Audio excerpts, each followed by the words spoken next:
Amen. You guys may be seated. Hey, I was just telling Tyler in the back that, like, in the back, you can almost, like, whisper to each other and, like, you can hear each other. And it's, like, it's crazy it's not that loud back here. I said, well, I'm going up front. I'll see how loud it is up front.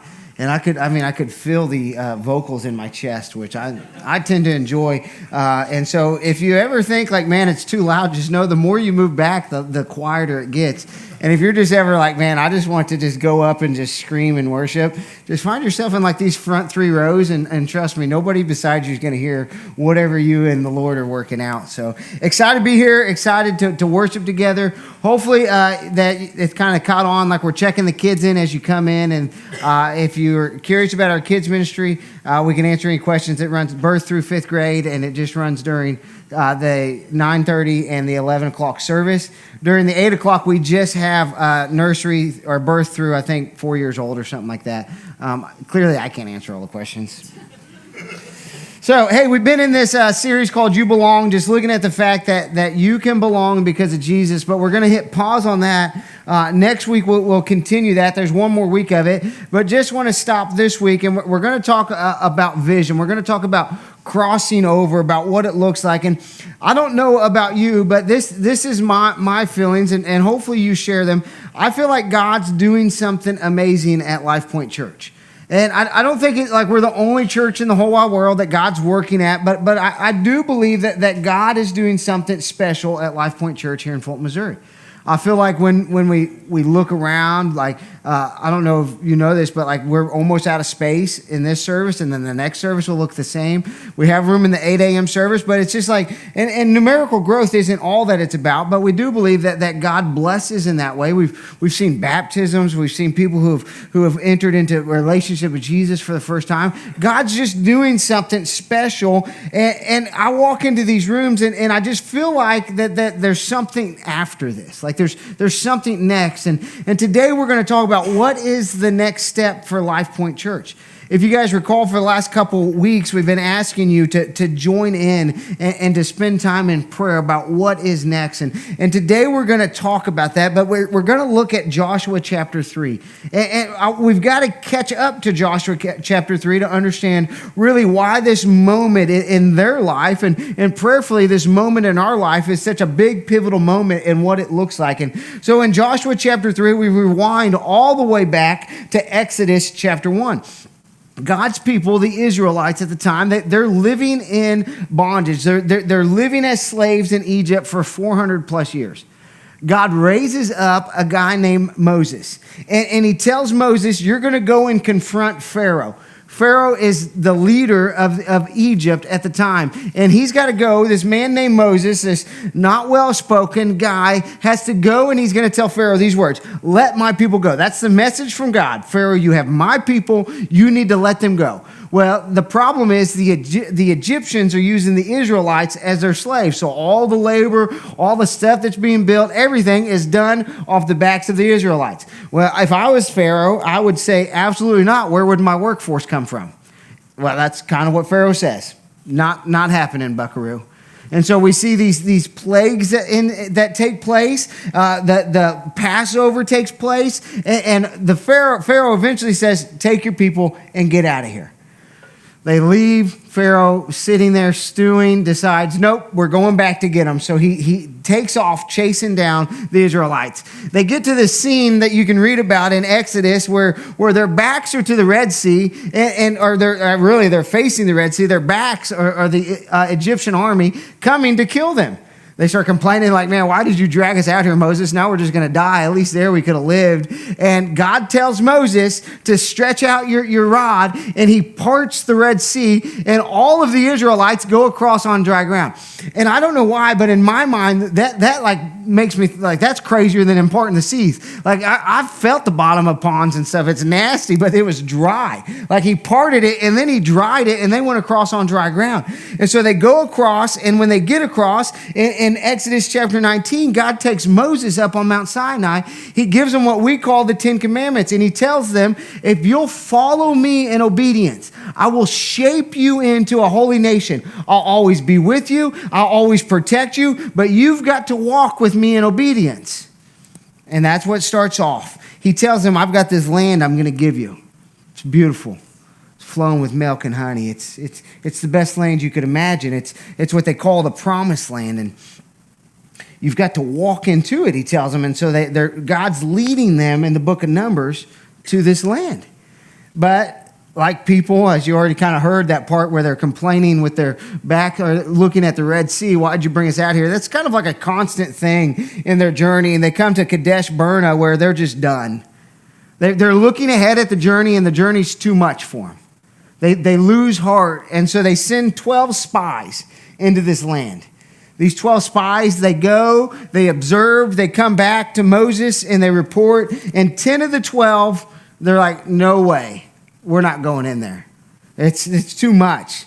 2 of them, Joshua and Caleb, they said, we probably can't do this, but God can. Like if we go, God's there. And because they chose to follow the 10, Moses and the leaders said, well, we're going to trust the 10. God says, you guys don't get to go into this. This generation, everyone of this age and up, you'll die off before you go into the promised land. Moses, moments later, he's dealing with the people who are complaining and they don't have water. And God tells Moses, speak to this rock. And when you speak to this rock, water's going to come out. Well, Moses is frustrated at the people. And the story says he strikes the rock 2 times. And God says, Moses, that's not what I told you to do. You didn't listen to me in obedience. You acted out of frustration. And I was going to do something for the people. God had already delivered water from the rock. He was going to do it in a new miraculous way. And God tells Moses, because you chose disobedience, you don't get to go into the promised land. So Moses lives his life up to a point where on Mount Nebo, he ends up dying. And as he's dying, he takes one of his leaders, one of his assistant military leaders, and he promotes him to be the new leader. This guy's name is Joshua. One of the 2 spies that back in Exodus was like, hey, we can do this. That Joshua is now promoted to leadership. The people say, that's our man. We're going to follow Joshua. Where Moses has passed, this is our guy. God tells Joshua 3 times in Joshua chapter 1, be strong, be courageous. And let me tell you, if God's got to tell you that 3 times, that might mean something's coming up that you might need to be strong and be courageous for. And so they say, man, we are going to follow you, Joshua. Joshua chapter 1 and 2 is written, and God starts telling them, prepare yourselves. I'm going to do something amazing. I'm going to take you across the Jordan. The generation had died. Moses had died. Now the people are primed and ready to step into the promised land that was promised to them 40 years ago. He sends 2 spies in, and so kind of hearing this repeat of a story, sends 2 spies in. They run into a lady named Rahab who ends up protecting them. Rahab tells them that the Lord's surely going to give this land to you. Like we've seen the signs. We know God's working. She hides these 2 spies so that they can go back and report to Joshua. And they go back and report to Joshua, and that is where we land at chapter 3 at. And so a whole lot of history to get us up to right here in chapter 3. After 40 years of wandering, we show up to chapter 3. And this is what it says, Joshua chapter 3, starting in verse 1.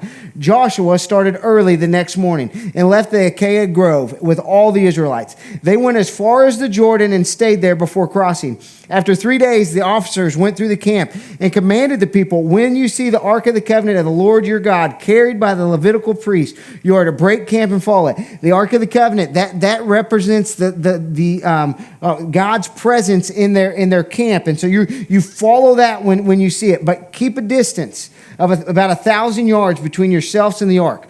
Don't go near it so that you can see the way to go, for you haven't been this way before. So wherever God's taken them, it's clear to them, you've not been here. You follow God into a place you've never been. Don't get too close, you might miss it. Stay 1,000 yards behind, because where we're going, you've not been there. So they do that. Joshua tells them in verse 5, consecrate yourself, because the Lord will do wonders among you tomorrow.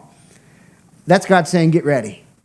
Get ready for what I'm about to do. And then he says to the priests, carry the Ark of the Covenant and go ahead the people. So they carried the Ark of the Covenant and went ahead of them. The Lord spoke to Joshua, today I will begin to exalt you in the sight of all Israel, so they will know that I will be with you just as I was with Moses. And so here we go. The first point is this: God prepares hearts before.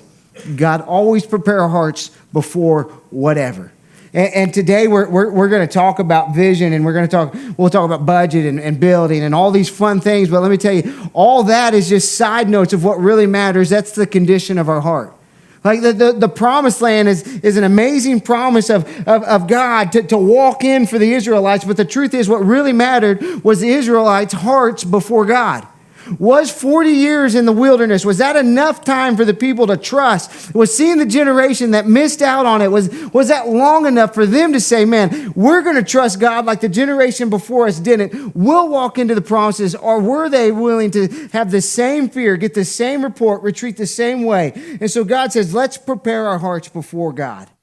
For them, it would have meant abstaining from food. It would have meant some sacrificial things that they would have done to sit themselves apart. You know, for you and I, when God says consecrate your heart, what he tells us is, man, there's probably some sin we need to confess. There's probably some sin that we need to lay down and we need to walk away from, and we need to say, no more will I do this in my life. It may mean that we just need to recenter our hearts before God. And I don't know why it is, but man, it just doesn't seem long for Travis's eyes to start to drift into other areas, that I need my eyes reshifted right back onto the very thing that matters, Jesus Christ. That's why I love church. That's why I love to spend time with believers, because the more I'm around believers, the more that I'm in church, man, God just says, hey, let me center your focus. Let's keep the main thing the main thing. And so while we talk about buildings and budgets, the only thing that really matters is Jesus Christ. And all the other things are just tools that we'll use to take the vision, to take the mission. But God says, before you can ever step foot into the promised land, prepare your hearts. Prepare your hearts for what I'm going to do. I was thinking about us, and they shouldn't have gave me caffeine. I'm getting too amped up. Oh, person, I'm going to get to preaching. I'll take a sip of caffeine. We'll be all right. Us, I look at this, and listen, Joshua's story is a story of Joshua and God delivering them from Egypt and taking them into the promised land. But for you and I think God's been doing something amazing here. I think God's been preparing us for what is the next step for Life Point Church. Where is it? And you think about this, a handful of people started Life Point Church. It was a vision from a guy named Rusty Thomas in Sedalia, taken to a guy named Frank Whitney of, hey, you want to plant a church in Jeff City? Said, no, Jeff City's not the right place. Well, where do we want to go? Fulton, Missouri. Why Fulton, Missouri?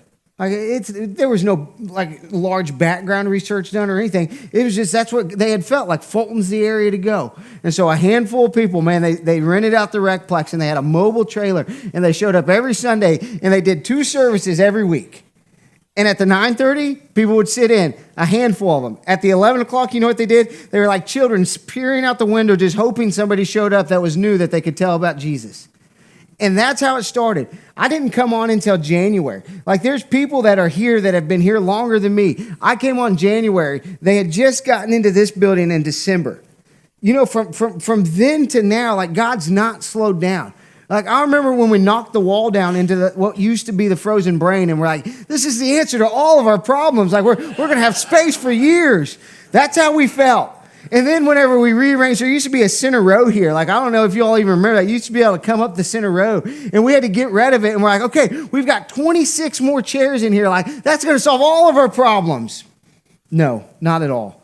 God has continued to show up, and I feel like what God's saying to us, and not just numerically, over 28 baptisms. People who come to church and say, I've never been to church before. I never would have found myself in church. But they show up to Life Point and they say, man, this is my home. God's been doing something amazing here at Life Point. And I think what he's done these things for so he could say, hey, are you ready? I'm going to take you into the next chapter of your life. And that's why I know this. The next step, whatever it is not about space. It's not about solving a solution of a building or not a building, but the next step is always about God having more of our hearts. That whatever the step is, that we would step through in faith, saying, God, I trust you. I surrender everything to you. And we'd walk through the door, which means this: it doesn't matter for you unless you've trusted Jesus Christ with your salvation. Stepping through into faith, it only starts when you've said, I've given my heart to Jesus Christ. This is what we believe the Bible teaches about Jesus. Well, we believe it teaches about us first. You and I, man, we have a problem. You and I are sinners. And I probably don't have to spend much time with any of you to kind of start to identify what your sin is, stuff like that. You and I we sin. And because we sin, just one sin, we deserve to spend all of eternity in hell. We deserve it. Why does God let good people go to hell? Well, he doesn't. We just deserve it. Like the crazy thing is that he provided a way that we don't have to go, the Bible teaches. It says that he shed his blood. He gave his life. He defeated death so that you and I could have everlasting life with him. That we could walk through into eternity because of what he did. That's the most important thing, which this is what that means. That you realize you're a sinner. You realize that there's nothing you could do about it. And you trust Jesus Christ made payment for you. You remove yourself from the throne. You say, Jesus, I want you to be king of my life. And I'm going to follow you the rest of the days of my life. Like that matters more than anything else we're going to talk about. And so if you've never made that decision, man, we want to talk to you. We do a song at the end of this, and it's not just because we feel like you guys need one more song or we need transition time. We do that so that you can reflect, that you can have time to come and talk. But that's the first thing, is salvation. The next thing when we talk about consecrating our hearts is, man, have you prayed?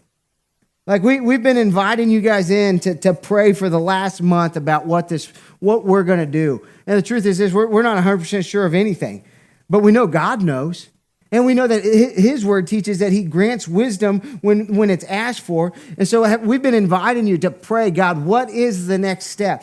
We've sat, what we're going to talk about, we're going to talk about the Ford building. We've sat in the parking lot. We've walked in the building. We've stood in the back. We've prayed over this building. Like we're praying, God, if this is the next step, that you would give it, that you would open the door. But we're asking you to intimately join in prayer with us. What would be amazing is when you leave here sometime this week, go by there. It's empty. They won't care. Go by there. Pray. Pray over it. God, if this is it, that you would open doors, that you would provide a way. Take your children with you. Pray with your children. Sit in your car. Dream about it. Think about it. Just say, God, if this is your will, you do it. The second thing is this: are we unified? And ultimately, we'll talk about that our church constitution bylaw says we've got to vote on anything big like this. And so are we unified? My prayer is that we would 100% pass this vote when we go to take it in November. And we'd say, man, we're at 100% unity. But unfortunately, I don't even think we can agree on the best choice of bubble gum. I mean, so I know we're not going to be in 100% unison. But is there a sense of unity in the spirit that we'd say, God, if you're in this, let's go. Third thing is, are we walking by faith and not by fear? I'll think about those 10 spies that came back in Exodus, and man, they gave reports, man. They're too strong. Their land's too fortified. Their land that will devour us and its inhabitants. We're like grasshoppers in our own sight. They must have seen us and thought the same. They gave negative reports to all the Israelites. The fear started. They started to question God. And it even said in Numbers 14:3, why is the Lord bringing us into this land to die by the sword? Those 10 guys saw this. And let me tell you, man, they weren't like dumb. Like they had made a logical conclusion as they were looking out at it that these guys are big. Like their cities are fortified. This is too much for us. And they looked at it and they saw that. And so they gave an honest report that, man, if we go in there, we are going to die. But Joshua and Caleb, they saw the same problems. Don't think that Joshua and Caleb were just amiss to it and they didn't understand reality. But what they understood was why the problems were big, that God was bigger than their problems. And so they said, man, if God's in it, it doesn't matter how big their city is. It doesn't matter how big they are. If God's in it, Joshua, we can do it. And so faith doesn't ignore obstacles. It's just willing to say that we trust God in the midst of the obstacles. So right now, as we talk about this, man, hopefully you feel some tension.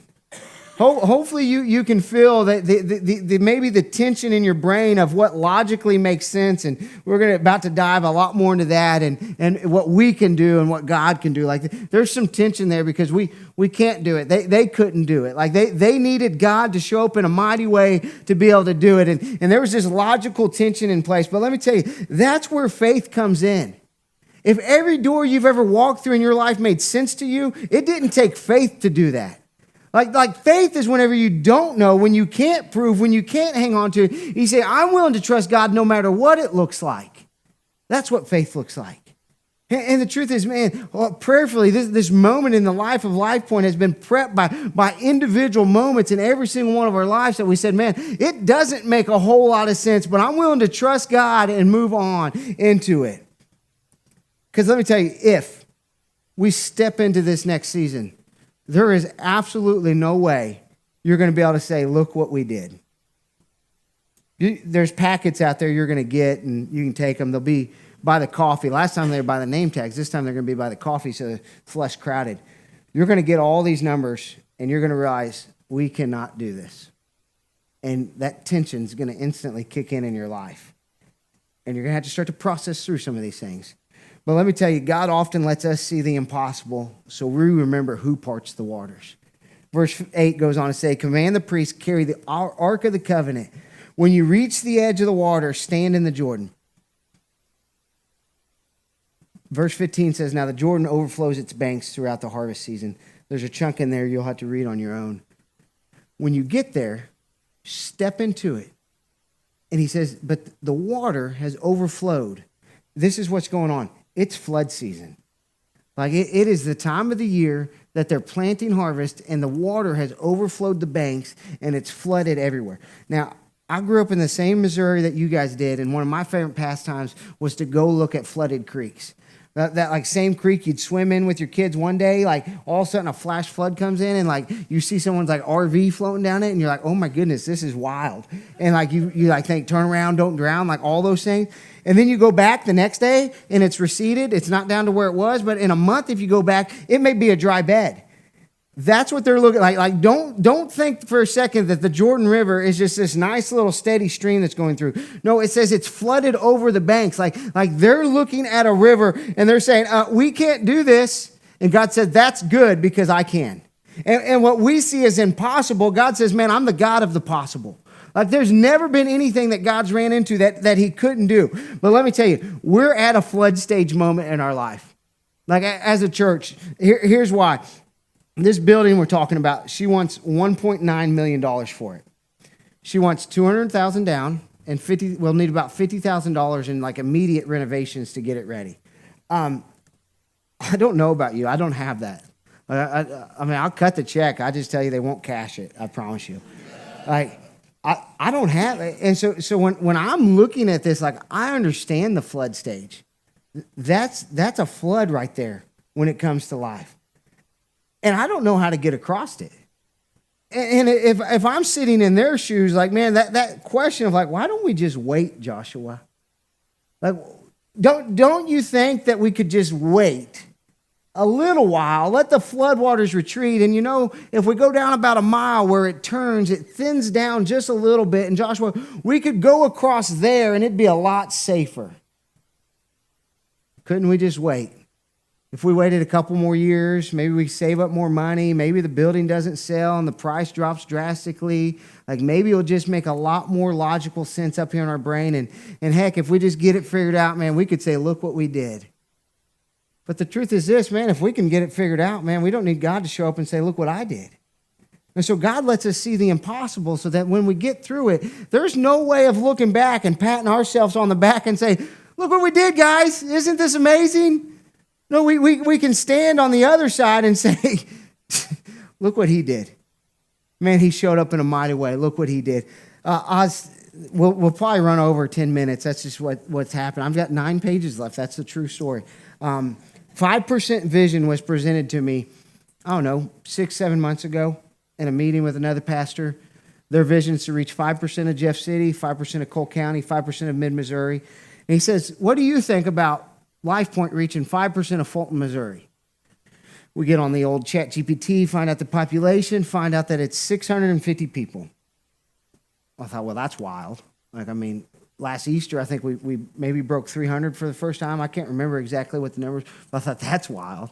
And I just thought, that's a cool dream, man. I'm going to pray for your vision, and hopefully God blesses it, and I'll be here praying for you.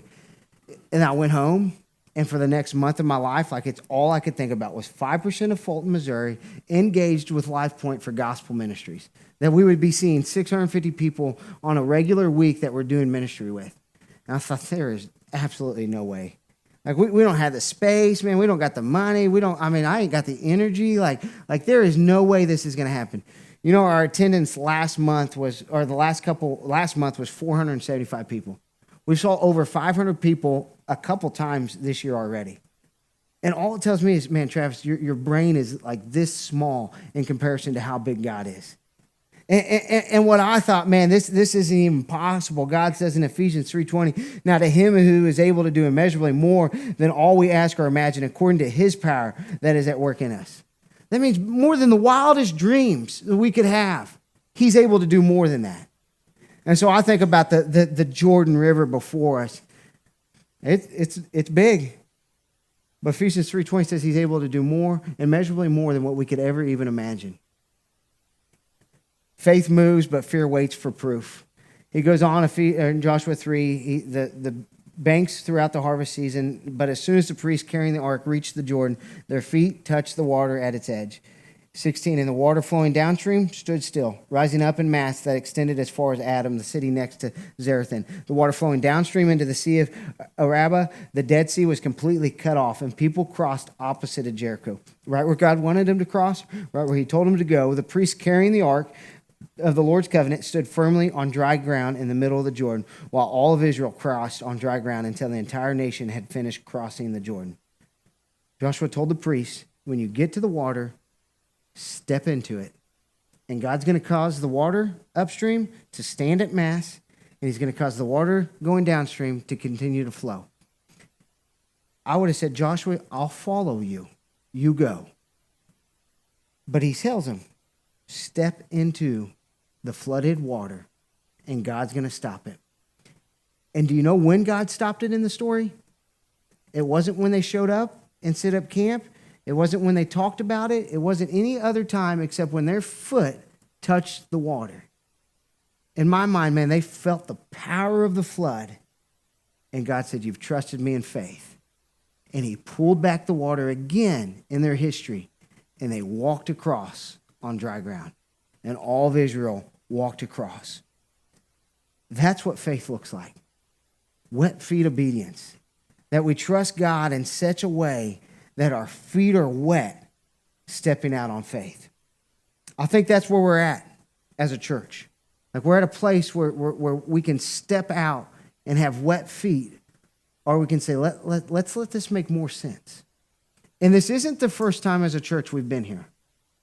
Whenever I came on January of 24, we were serving in Kansas. I mean, things were fine, and we felt God calling us here. And so we came. And of course, anytime you guys are adults, you know, anytime you change jobs, there's all these changes that take place. The church was small, as I said, that it couldn't afford the salary I was making. So the sending church said, hey, we're so in this. We believe so much that God's in it. We'll pay your salary until the church grows and can support your salary that I was making. And I'm like, well, that's wild. And so we stepped out and we came, and we were a couple months into it, and we walked into a meeting, and the church, our sending church, said, hey, we think you guys should become your own church. And me and the gentleman that was in the meeting, me and Brother Frank, we looked at each other, we kind of shrugged our shoulders and said, okay. And we had no clue what it looked like, but we knew, God, if you're in this, this is yours. Like, the healthiest plan for us is that we would be our own church, that we would do our own ministry, and God, we're just going to trust you. Now, listen, we needed $11,000 a month at that time. We were bringing in around $9,000. And I'm not super good at math, but if I understand, that's less than we were bringing in. I also understand that whenever it's less than you're bringing in and you don't bring it in, you've got two options. Don't do ministry or cut salaries. Well, we were giving Aaron peanuts to sing. Braden moved here for free, and so I was really the only one getting paid. So I'm like, wow, if this goes bad, like I get my salary cut. Or I look at a church that just planted in Fulton, Missouri, and said, hey, what do you guys think about we don't do ministry in Fulton? Like, doesn't that sound great? Like, this is awesome. But we trusted God, and from that moment forward, we've never brought in less than we needed. We've brought in 13, we've brought in 30, we've brought in 40. Since that moment, we've put $100,000, $50,000 in savings, $50,000 in our just operating checking account. How? Because God. Because there was a moment in the life of the church that we had to step out and have wet feet and say, God, we believe that you're in this. And we stuck our foot in the water and we trusted him. And so now we're looking at this, and the reality is this: we cannot afford this. We've talked to a bank. We talked to a lending institution. They said at max you can usually borrow 3.5 times what your budget is. So that's like $1.3 million. All this stuff's in package. You can read all this for days. And we can't afford it. And so we're like, well, what do we do? And so that lady that owns the building, she called me after we saw it. She said, hey, Travis, she's really nice. She's a believer. She said, what do you think of my building? I said, oh, I love your building. I'd walk through it, and it's beautiful, and it's got all these great things. I said, I could just see it in the years to come, us worshiping in the garage and kids doing kids ministry over there where you used to store parts, and man, fellowshipping in what used to be a car showroom. I said, we love it. And I said, there's just one problem. And she said, what's that? We can talk through it. I said, you want money for it. And she chuckled like that, but she was a little more nervous, I think. And I said, and that's only a really big problem because you want more than we have. And she goes, well, what do you have? I said, if I told you what I could pay you, you'd be insulted and we wouldn't talk anymore. And I said, but we've got to come down. And she said, okay. And I said, listen, I said, this would be ideal for me. You go and you pray about it and God convinces you to give the building to Life Point. And she said, well, unfortunately, I have a board I answer to, and maybe Lord will tell me to. And she wants to see a church there, but she's like, I don't know if he'll convince them to. And I said, okay. And so we talked terms, and she called me back the next day, maybe a day and a half later, and she said, well, what are you guys saying? I said, well, we still love your building. I said, we can't afford it. And I said, I think we've got to go separate ways. And she said, well, what's the hang up? Is it the amount? Is it the monthly? I said, it's everything. Like it's the amount you want. It's the monthly that it's going to take. And she said, what can you do? And so I threw something out there that what we understood we could do. And she said, okay. And I said, what do you mean, okay? I said, you're going to have to hold that note for 3 years. And she goes, okay. She goes, if you can get the loan on your own within that 3 years, like I don't want to be your note holder. She goes, but I will. And I said, you're going to take less a month? And she goes, yeah. She goes, I think if God's in this, she goes, I'm going to do my part on this end. You guys do your part on that end, and God will meet us right there where we need to be. And so we struck terms. We struck terms that said, hey, we can step into this with terms. But listen, there are terms that I'm telling her we can afford. We need $7,000 more a month to make it work. And we need $200,000 down to give her and $50,000 to get it ready to go worship in. And so I struck terms. Now, we've not signed nothing. I'm saying struck terms. Like we're just in this verbal agreement that if God's in it, he'll provide all of that. That's the river before us. And we've got to decide, do we walk across it? Do we not walk across it? Now, here's the thing. I really have so much more, but we won't get to it. This is the way it's going to go. The next, till the 21st, it's a Tuesday night. You guys just take your packets. You can text, you can email, you can call, you can do whatever you want. Come up with any questions you have. What does this look like? I've already got some text, like how many people walk to Life Point if we move to that side of town? Is that going to affect them coming? What does missions look like? How are we going to deal with the dreaded roundabout? And I'm like, we're going to march around it 7 times, and it's going to come down. Like, we're in the book of Joshua. But like some practical things. There's some questions in there, like what will this look like? What will that look like? Come up with them all. If you think it's a pretty deep question that maybe needs research, I wouldn't show up on the 21st wanting an answer. Like, I'd ask it ahead of time, and I'll do the research, or someone will, and we'll get back to you. On the 21st, we're going to do that. After that, we're going to take 2 weeks of just intensive praying over the building, praying over the decision. On 11/2 at 5 o'clock, we're going to come right back here. And if you're a member at Life Point, we're going to vote on it. We're going to vote to step into it. Now, that means from November 2nd to March 1st, there's 2 parameters that we have to meet. We have to come up with the money to give her, and we have to slowly see our budget increase to where we say we can afford it. There's still so many hurdles after that. But those are the 2 things that we're saying, man, if God does those 2 things, we believe that's the next step for Life Point. Now, understand this. If he doesn't and we don't, that's fine. Because this is not about a building. Like, it's about the mission of taking the gospel to lost and dying people in Fulton, Missouri. Now, if we get the building, I'm telling you, we will use it in a mighty way. We'll use it as a tool. We'll use it to bless people. We'll use it to host events. We'll use it to invite more people in. It'll create, literally double the space in the sanctuary. Like, it'll do a lot of things, but the truth is this. If it doesn't happen and God says no, we're okay. Like, I've been told no, I don't like it. But I've been told it. But, like, we want you guys to enter in specifically with praying, which means that we've got to consecrate our hearts before the Lord. If we want God to bless in such a mighty way, it starts with our hearts. I'll invite the praise team up, and we'll have a moment of invitation. But listen, we're just inviting you guys in to deeply, deeply pray about this. But to also, like Joshua tells them, consecrate your hearts, because he's going to lead them through there, and they get to the other side. That's the crazy thing about the story. Chapter 4, they get over there, and you know what they do? They take rocks, and each tribe stacks up these rocks. You know what those rocks represent? That on this day in Joshua's day, we stepped into the promised land that God promised. Now, we're not stacking rocks. We're not really building a building. What we're doing is that one day, some child can drive by and say, my mom and dad were saved there. My mom and dad sat in marriage counseling in that building right there. I remember going to class in that. My life was changed radically. Like, it's not about walls. It's about a witness for Jesus. Like, it's not about a budget, but it's about a builder who wants to build something for his kingdom, not ours. The truth is this, Travis is more stressed about this than he'll probably ever put on. Like, this is a big step. It's a big step of faith. Like, I think by the time God shows up, we might be up to our knees in water just wondering, like, is he showing up?